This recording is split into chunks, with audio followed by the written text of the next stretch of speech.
What's going on, everyone? I'm just a typical, average American here today to react and learn about facts about the UK that sound made up.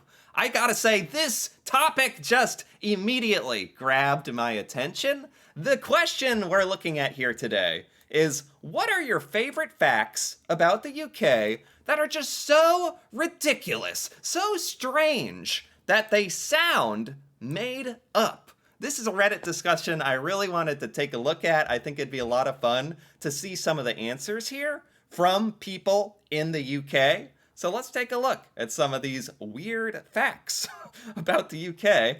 Starting with, we dug up Oliver Cromwell's corpse and executed it for high treason. Oh, okay. Oh, okay. So far I'm not disappointed. I'm a little taken off guard. I knew this was supposed to be weird. What is this? Who is Oliver Cromwell? Maybe I can look at this. Look this up on Google. Oliver Cromwell, English statesman. What exactly does that mean?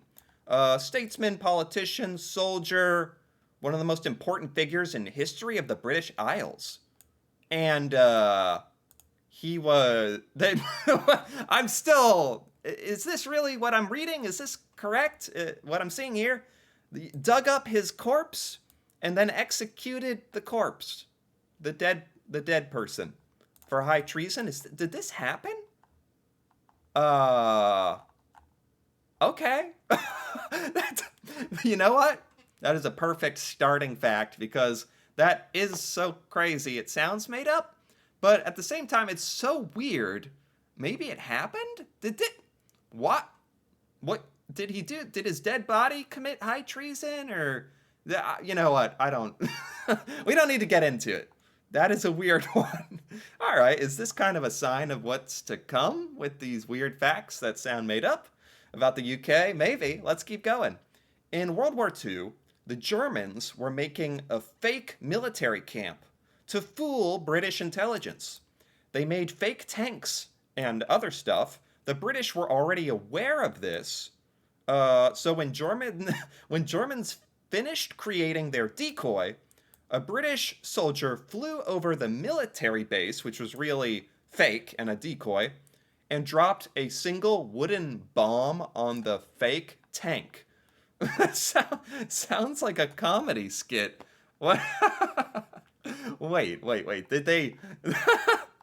Man, British comedy really knows no bounds. It goes all the way back to World War II. So Britain knew Germans were making a fake base, so the Brits dropped a fake bomb on the fake base to just complete the irony, or just because it'd be funny, or to kind of make fun of the fake base, or that's funny. That does sound like a comedy skit. Did that really happen? That is hilarious if that is true. What banter alive and well, even during the middle of a war. Seriously. What the These facts are incredible. Okay, let's keep going. Bristol is further east than Edinburgh. I think this is a UK specific like fact or interesting thing. Since I have no real reference for how east Bristol and Edinburgh are, apparently it's weird that Bristol is actually further east than Edinburgh. If you live in the UK, maybe that means something to you. Maybe that is like shocking. Is Edinburgh like thought of as very very east? I think I get it, even though I don't really understand exactly. Uh, I caused a huge family argument during lockdown when I used this fact. Okay, interesting. Let's keep going. Here are a few from my collection of facts about the UK that sound made up. 58% of British teenagers think Sherlock Holmes was real. Is he real? Was he real? While 20% think Winston Churchill was fictional. What? 20% of British teens think like a historical figure was Winston Churchill was fictional. And oh, now I see. And 58% think Sherlock Holmes, which I'm guessing is fictional character, although I didn't, between you and me, I didn't even know that.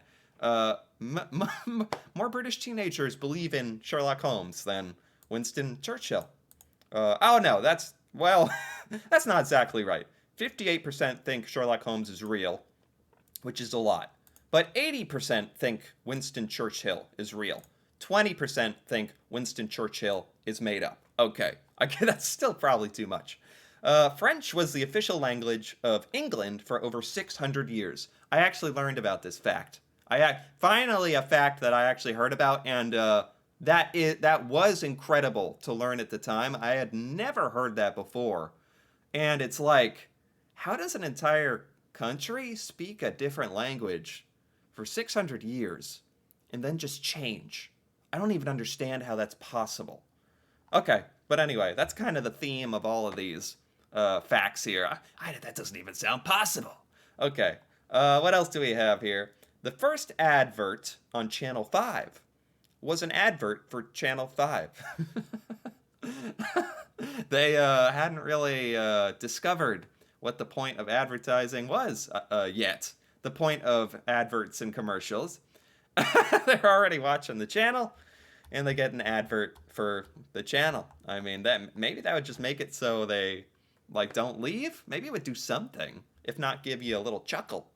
Okay, this is good stuff. What's some other facts that sound made up about the UK? Slavery only became illegal in Britain on the 6th of April 2010? What? 14 years ago? No. What? Slavery became illegal in 2010. This must be some kind of loophole or something in the law. In 1833? That does sound made up, by the way. Well, that doesn't even make sense.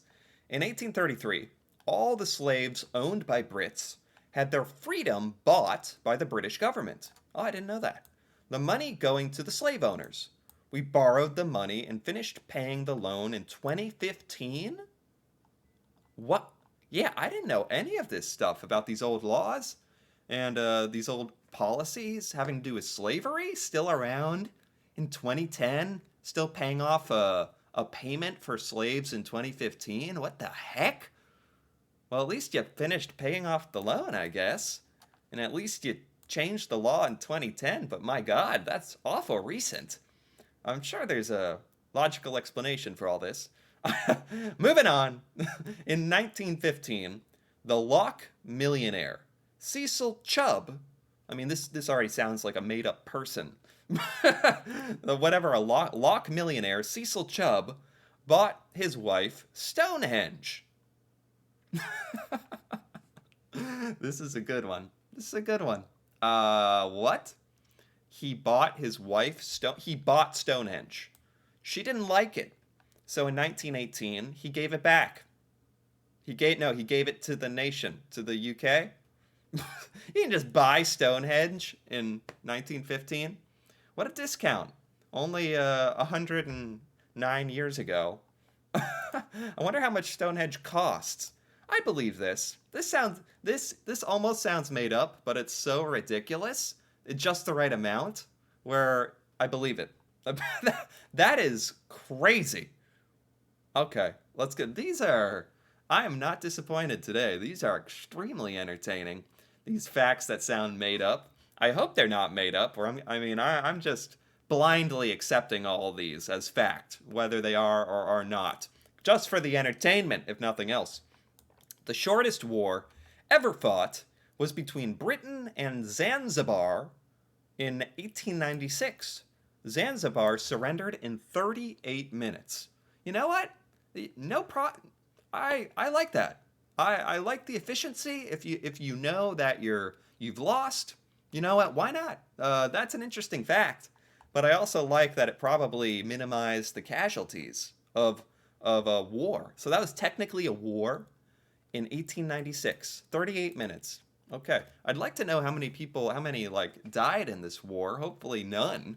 It took 38 minutes for the carrier pigeon to deliver the note saying we surrender. I hope that's what happened. The first ever edition of the Daily Mirror came with a free mirror. Okay. I believe it. These are supposed to sound made up. I believe that one, though. That's not that crazy. Maybe probably a tiny, like the crappiest little mirror you ever imagined.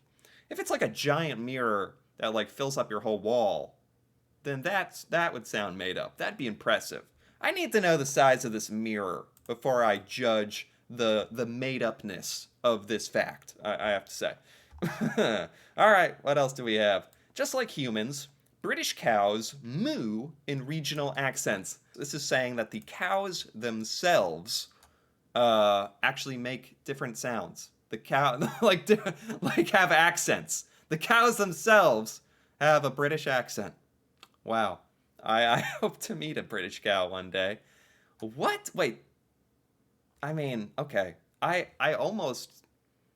very close to not believing that. And these are supposed to sound made up. I'm very close to not believing that. How do cows know what region they're in? The more I think about this one, the more I have questions. How does the cow know where it is? Like, who's it listening to? The farmer to pick up this regional accent? Okay. That's a good one. If that's true, that's a really good fact. John Cleese's father's surname was Cheese. Who is John Cleese? Who is John Cleese? Actor and comedian. Oh, I know this guy. Okay. I'm familiar with this man. John Cleese's father's surname was Cheese. Not Cleese, but Cheese. Cleese grew up 10 miles from Cheddar, and his best friend at school was called Barney Butter. Okay. I believe that. Okay. Okay. I don't know what I'm going to do with that information, but that's taking up an area of my brain now. Okay. The last private residence of 10 Downing Street was a Mr. Chicken. 10 Downing Street is where the Prime Minister lives, right? And the last private resident, the last non-Prime Minister who lived in Downing Street was Mr. Chicken. Okay, you know what? No need to. That's just his last name. Give him a break. You know, why does that have to make it into the video of stuff that sounds made up? He's probably heard that his whole life, that people don't believe that his name is Jeremiah Chicken, Mr. Chicken. I believe it. Okay, why not? Why, Mr. Chicken? He must have get a lot of royalties from all that chicken. All right, moving on. The Dyslexia Research Center is in Reading. Okay, a very twist of irony there.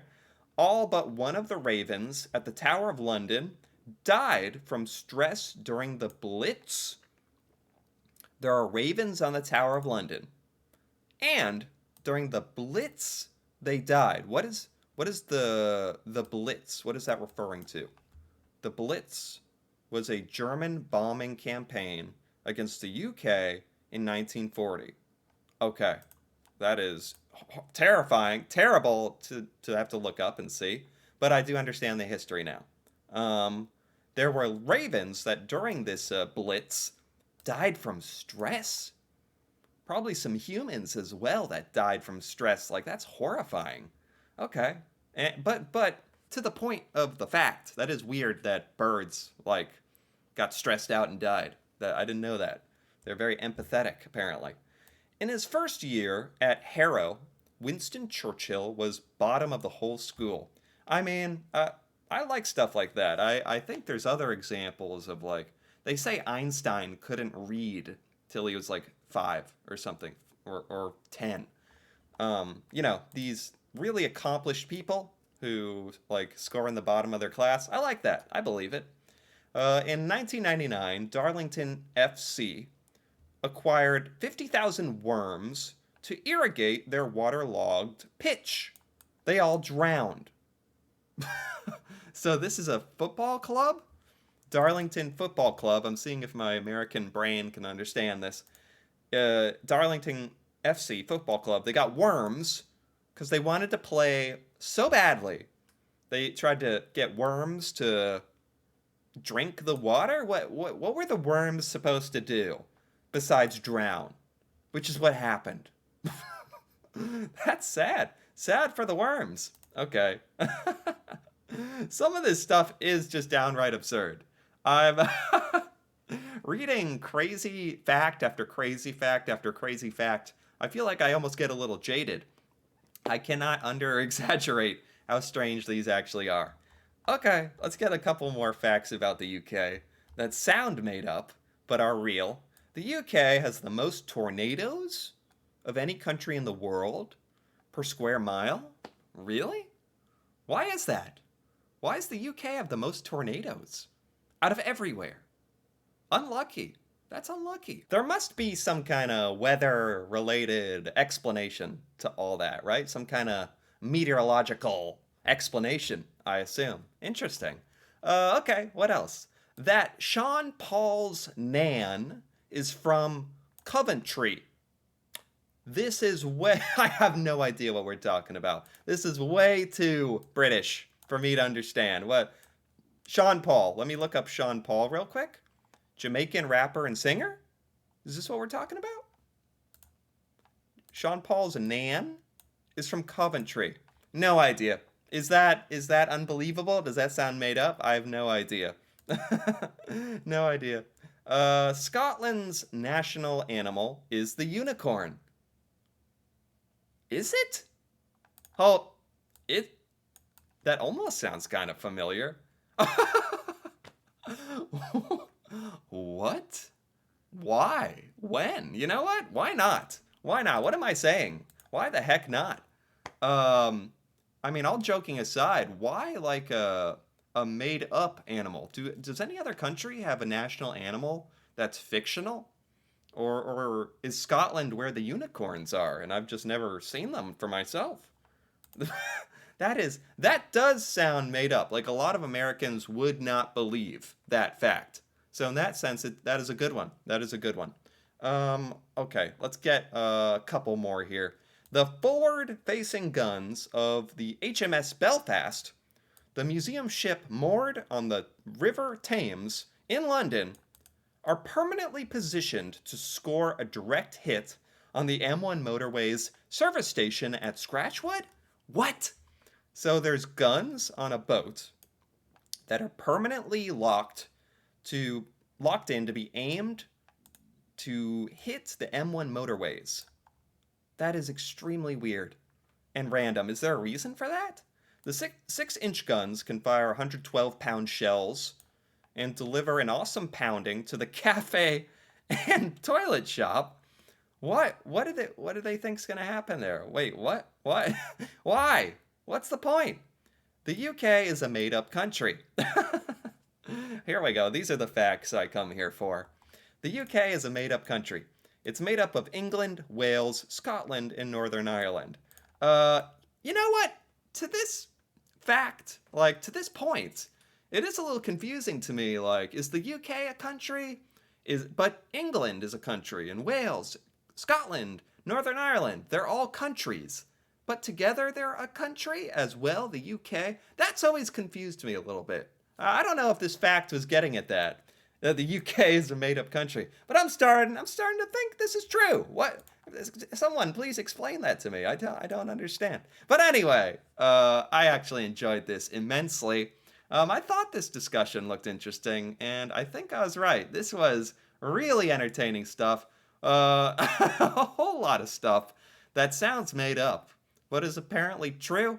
I'm not going to be able to fact check all this stuff, so hopefully most of this was true and the random Redditors were not lying to me. But either way, I enjoyed this quite a bit. Anyway, if you enjoyed this as well, feel free to give this video a like or leave a comment. And if you're interested in more videos like this, me reacting to the UK and UK culture, feel free to subscribe for more. And until then, thanks for watching and see you next time.